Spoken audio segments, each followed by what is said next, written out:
ሰላም ጤና ይስጥልኝ። ዶክተር ትንሳኤ ነኝ። ለመኖር ከፈለግን የልባችንን ጤንነት መጠበቅ የግድ ይለናል።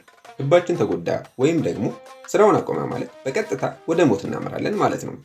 ይህን አደጋም ለመከላከል የልባችንን ጤንነት መጠበቅ ይኖርብናል። በዛሬ ቪዲዮ የልባችንን ጤንነት የሚጎዱ 12 ማድረግ የሌለብንን መጥፎ ልማዶች የማጋራችሁ ይሆናል። እስከ መጨረሻው አብራችሁን ቆዩ። ልባችን ደምን በመላ ሰውነታችን ውስጥ የሚያዛውር ኦክሲጅንንና አልሚ ምግቦችን ለሴሎችና ቲሾች የሚያደርስና ቆሻሻን የሚያስወግድ ለመኖር የሚያስፈልገን ቫይታል ኦርጋን ነው፣ ወይም የሰውነታችን ወሳኝ አካል ነው። ልብ በተጨማሪ የደም ግፊትንና የልብ ምትን ይቆጣጠራል። እንዲሁም በሰውነት ውስጥ ያሉ ፈሳሾችና የኤሌክትሮላይቶች ሚዛንን ይጠብቃል። ልባችን ለህይወት አስፈላጊ ነው፣ ምክንያቱም በሰውነት ውስጥ ያሉትን ሁሉንም የአካል ክፍሎች ስርዓትን ይደግፋል። ጤናማ ልብ ከሌለን መኖር አንችልም። ስለዚህ ልብን ሊጎዱ የሚችሉና የልብና የደም ስር ካርዲዮቫስኩላር በሽታዎችን እንደ የልብ ድካም፣ ስትሮክ፣ የልብ ስራ ማቆምና የልብ ምት መዛባት ወይም አሪቲሚያ የመሳሰሉት በሽታዎችን የሚያስከትሉ ብዙ የምናደርጋቸው መጥፎ ልማዶች አሉ። ስለዚህ እነዚህ መጥፎ ልማዶች ልብን ስለሚጎዱ ማስወገድ ይኖርባቸዋል ማለት ነው። አንደኛ፣ ሲጋራ ማጨስ። ማጨስ ለልብ በጣም መጥፎ ከሆኑ ልማዶች ውስጥ አንዱ ሲሆን የደም ቧንቧችንን ሽፋን በመጉዳት የደም ግፊትንና የልብ ምትን በመጨመር በደም ውስጥ ያለውን የኦክሲጅን መጠን ይቀንሳል። ይህም የደም መርጋት እንዲፈጠር ያደርጋል። ሲጋራ ማጨስ ለሳምባ ካንሰርና ሌሎች የመተንፈሻ አካላት በሽታዎች ያጋልጣል። ማጨስን ማቆም የልብ ጤናን በእጅጉ በማሻሻል የካርዲዮቫስኩላር በሽታን ይቀንሳል። ሁለተኛ፣ የአካል ብቃት እንቅስቃሴ አለማድረግ።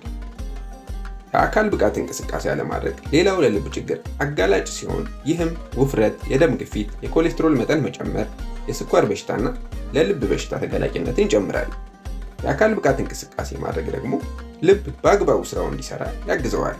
የደም ግፊትን፣ የኮሌስትሮል መጠንን ይቀንሳል፣ የደም ዝውውርን ያሻሽላል እና የደም መርጋትን ይከላከላል። ለአዋቂዎች ቢያንስ በሳምንት 150 ደቂቃ የኤሮቢክ የአካል ብቃት እንቅስቃሴ እንዲያደርጉ ይመከራል።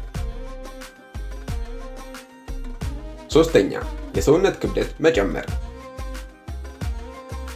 ከመጠን በላይ ውፍረት በልብ ላይ ተጨማሪ ጫና ይፈጥራል፣ ምክንያቱም ደምን ወደ ሰውነት ውስጥ ለማዘዋወር ልብ በደንብ መስራት ይኖርበታል። ከመጠን በላይ የሆነ ክብደት ለደም ግፊት፣ ከፍተኛ ለሆነ የኮሌስትሮል መጠን መጨመር፣ ለስኳር በሽታና ለስሊፕ አፕኒያ የመጋለጥ ዕድልን ይጨምራል። ታዲያ ክብደትን በመቀነስ የደም ግፊትንና የኮሌስትሮል መጠንን ለመቀነስ፣ የደም ስኳር መጠንን ለማሻሻልና የልብ ደም ስሮች በሽታን ተጋላጭነት ለመቀነስ ይረዳል። አራተኛ፣ ጤናማ ምግቦችን አለመመገብ። በቅባት፣ በትራንስፋት፣ በጨው፣ በስኳርና በተቀነባበሩ ምግቦች የበለጸገ ደካማ አመጋገብ የኮሌስትሮል መጠንን፣ የደም ግፊትን፣ የደም ስኳር መጠንን በመጨመር ልብን ይጎዳል። በፍራፍሬ፣ በአትክልት፣ በጥራጥሬ፣ በፕሮቲንና በጤናማ ስብ የበለጸገ ጤናማ የሆነ አመጋገብ የኮሌስትሮል መጠንን፣ የደም ግፊትን፣ የደም ስኳር መጠንን በመቀነስ የልብ በሽታን ይከላከላል። አምስተኛ፣ አልኮል አብዝቶ መጠጣት። ከመጠን በላይ አልኮል መጠጣት የደም ግፊትን፣ የልብ ምትን፣ የትራይግላይሴራይድ መጠንንና የአሪቲሚያ ወይም የልብ ምት መዛባት በማስከተል ልብን ይጎዳል። አሪቲሚያ ወይም መደበኛ ያልሆነ የልብ ምት ማለትም የልብ ምት በከፍተኛ ሁኔታ መጨመር ወይም መቀነስ ማለት ነው። አልኮል የልብ መድኃኒቶችን በአግባቡ እንዳይሰሩ በማድረግ ድርቀት ያስከትላል። ይህም የኤሌክትሮላይት ሚዛንንና የልብ ስራ ላይ ተጽዕኖ ያሳድራል። መጠነኛ አልኮል መጠጣት ለሴቶች በቀን 1 ብርጭቆ እና ለወንዶች ደግሞ በቀን 2 ብርጭቆ መጠጣት ጉዳት አያመጣም። የአልኮል አወሳሰድን መቀነስ ለልብ አንዳንድ ጥቅሞች አሉት። ኤችዲኤል ወይም ደግሞ ጥሩ ኮሌስትሮልን ለመጨመርና የደም መርጋትን ለመከላከል ይረዳል። ስድስተኛ፣ ከመጠን በላይ መጨነቅ። ከመጠን በላይ መጨነቅ የደም ግፊትን፣ የልብ ምትን፣ የኮርቲሶል ወይም የጭንቀት ሆርሞን መጠንን በመጨመርና በስሜታዊነት የመመገብ፣ የማጨስና የመጠጣት አደጋን በመጨመር በልብ ላይ ተጽዕኖ ያሳድራል። ጭንቀት በተጨማሪም አድሬናሊን እንዲለቀቅ ሊያደርግ ይችላል። ይህ ደግሞ የልብ ምት በፍጥነትና በጠንካራ ሁኔታ እንዲመታ በማድረግ የአሪቲሚያ ወይም የልብ ምት መዛባት ስጋትን ይጨምራል። ጭንቀትን መቆጣጠር የችግሩን መጠን ለመቀነስ ይረዳል። የደም ግፊት፣ የልብ ምትን፣ የኮርቲሶል መጠንንና ጤናማ ያልሆኑ ባህሪያትን ስጋት ለመቀነስ ይረዳል። ጭንቀትን ለመቀነስ እንደ ዮጋ ያሉ የአካል ብቃት እንቅስቃሴ ማድረግና ትርፍ ጊዜያችሁን ደግሞ ዘና የሚያደርጋችሁ ቦታ ማሳለፍ ይመከራል። ሰባተኛ፣ የእንቅልፍ ማነስ ወይም ከልክ በላይ መተኛት። በቂ እንቅልፍ ማግኘት ለልብ ጠቃሚ ነው፣ ምክንያቱም የደም ግፊትን፣ የልብ ምትን፣ የደም ስኳር መጠንን ለመቆጣጠር ይረዳል። እንቅልፍ ማጣት ደግሞ ለደም ግፊት፣ ለከፍተኛ ኮሌስትሮል፣ የደም ስኳር ከመጠን በላይ መጨመር፣ ከመጠን ላለፈ ውፍረትና ለልብ በሽታ ተጋላጭነትን ይጨምራል። በሌላ በኩል ደግሞ ከልክ በላይ መተኛት ለልብና የልብ ደም ስር በሽታ የመጋለጥ ዕድልን ይጨምራል። ምክንያቱም የመንፈስ ጭንቀት ወይም ደግሞ ሃይፖታይሮይዲዝም የመሳሰሉ የጤና ችግሮችን ሊያመላክት ይችላል። ለአዋቂዎች ጥሩ የሚባለው የእንቅልፍ መጠን ከ7 እስከ 9 ሰዓት መተኛት ይመከራል ማለት ነው። 8ኛ የልብ ችግር ምልክቶችን ችላ ማለት። ብዙ ሰዎች የልብ ችግርን እንደ የደረት ህመም፣ የትንፋሽ ማጠር፣ የልብ ምት መጨመር ወይም ማነስ፣ ማዞር፣ ድካም፣ ማቅለሽለሽ ወይም ደግሞ ላብ መብዛት የመሳሰሉ የልብ ችግር ምልክቶችን ችላ ይላሉ። እነዚህ ምልክቶች አፋጣኝ የህክምና ክትትል የሚያስፈልጋቸው እንደ የልብ ድካም፣ ስትሮክ ያሉ ችግሮችን ሊያመላክቱ ይችላሉ።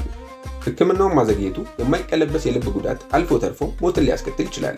ስለዚህ በተለይ የትንፋሽ ማጠር፣ የልብ ምት መጨመር ወይም መቀነስ፣ ከደረት ጀምሮ ወደ ግራ እጅ፣ አንገት፣ አገጭ አካባቢ የሚሰራጭ ህመም፣ የእግር ማበጥ የመሳሰሉት ምልክቶች ካጋጠማችሁ ወደ ህክምና ቦታ መሄድ በጣም አስፈላጊ ነው። 9ኛ የቼክአፕ ጊዜያችሁን መዝለል። የልብና የደም ስር ካርዲዮቫስኩላር በሽታዎችን ለመከላከልና ለመለየት በየጊዜው የሚደረግ ምርመራ አስፈላጊ ነው።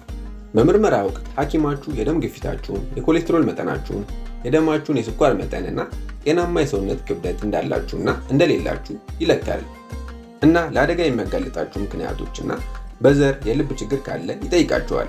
ሐኪማችሁ አካላዊ ምርመራ ያደርግላችኋል እና የልባችሁን ምትና ድምፅ ያዳምጣል። በውጤቱ መሰረት የልብ ስራችሁንና አወቃቀሩን ለመገምገም ሐኪማችሁ ተጨማሪ ምርመራዎችን ያደርግላችኋል። ለምሳሌ ኢሲጂ፣ ኢኮ፣ ኮሮናሪ አንጂኦግራም ምርመራዎችን ያደርግላችኋል። በተጨማሪም ሐኪማችሁ የአኗኗር ዘያችሁን እንዴት ማሻሻል እንደሚችሉ ምክር ይሰጣችኋል እና አስፈላጊ ከሆነ ደግሞ መድኃኒት ያዝላችኋል ማለት ነው። ስለዚህ መደበኛ የሆነ ቼክአፕ ማድረግ ያስፈልጋል። 10ኛ መድኃኒቶችን አለመውሰድ። የልብ ህመም ወይም የደም ግፊት፣ ከፍተኛ ኮሌስትሮል ወይም ደግሞ የስኳር በሽታ ያሉ አደገኛ በሽታዎች እንዳለባችሁ ከተረጋገጠ በሐኪማችሁ የታዘዘውን መድኃኒት በአግባቡ መውሰድ አስፈላጊ ነው። መድኃኒታችሁን መዝለል ወይም ደግሞ ማቆም ሁኔታውን ሊያባብሰውና እንደ ልብ ድካም፣ የደም ግፊት ወይም ደግሞ የልብ ስራ ማቆም የመሳሰሉ አደጋን ይጨምራል።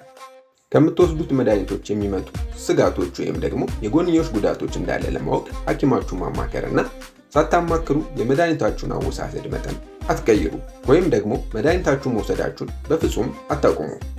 በተለይ በርካታ ሰዎች የደም ግፊት መድኃኒታቸውን መውሰድ ማቆም ይቻላል ብለው ይጠይቃሉ። ሐኪማችሁን ሳታማክሩ የታዘዘላችሁን መጠኑንም ቢሆን መቀነስም ሆነ ማቆም የለባችሁም፣ ምክንያቱም ከባድ ችግሮችን ስለሚያስከትል። 11ኛ ህገወጥ እጾችን መጠቀም። እንደ ኮኬን፣ ሄሮይን፣ ሜታምፌታሚን እና ኤክስታሲ ያሉ ህገወጥ መድኃኒቶች በልብ ላይ ከፍተኛ ጉዳትን ሊያደርሱ ይችላሉ። እነዚህ መድኃኒቶች የደም ግፊትን፣ የልብ ምትን፣ የሰውነት ሙቀትንና የአሪቲሚያ አደጋን ይጨምራሉ። በተጨማሪም የልብ ጡንቻዎችን፣ የልብ ቫልቮችን እና የደም ስሮችን ሊጎዱና እብጠት፣ ኢንፌክሽን ወይም ደግሞ የደም መርጋትን ሊያስከትሉ ይችላሉ። እንደ ኮኬን እና ሜታምፌታሚን ያሉ አንዳንድ መድኃኒቶች በወጣትና ጤናማ ሰዎች ላይ እንኳን የልብ ድካም ወይም ደግሞ የስትሮክ በሽታን ሊያስከትሉ ይችላሉ። 12ኛ ራስን ለብክለት ወይም ለኬሚካል ከማጋለጥ መቆጠብ። እንደ ከፍተኛ ጭስ፣ አቧራና የተበከለ አየር እብጠቱን፣ የኦክሳይድ ውጥረትንና የደም መርጋትን በመጨመር ልብን ይጎዳል። የልብ ችግር ካለባችሁ በተለይ የአየር ብክለት አሁን ያለውን የልብ ህመም ምልክቶችን ሊያባብሰው ይችላል። እንደ አንጃይና፣ አስም ወይም ደግሞ ስር የሰደደ የሳንባ ምች በሽታዎችን ያስከትላል። ለአየር ብክለት ተጋላጭነትን መቀነስ ልብንና ሳንባን ለመከላከል ይረዳል። ስለዚህ የአየር ብክለት በሚኖርበት ጊዜ ከቤት ውጭ እንቅስቃሴዎችን አለማድረግ፣ በቤት ውስጥ ወይም ደግሞ በስራ ቦታ የአየር ማጣሪያን መጠቀም፣ ወደ ውጭ በምትሄዱበት ጊዜ ማክስ ማድረግ ወይም መሐረብ ማድረግ እና ከሲጋራ ጭስ መቆጠብ ይኖርባቸዋል። እነዚህ ልባችሁን ሊጎዱ ከሚችሉ ነገሮች ውስጥ ጥቂቶቹ ናቸው። እነዚህ ልማዶች በማስወገድና የልብ ጤናችሁን በመጠበቅ ራሳችሁን ጠብቁ። ቪዲዮውን ከወደዳችሁት ላይክ፣ ሼር፣ ሰብስክራይብ በማድረግና የደወል ምልክቷን በመጫን ቤተሰብ ይሁኑ። ሰላም ለእናንተ ይሁን።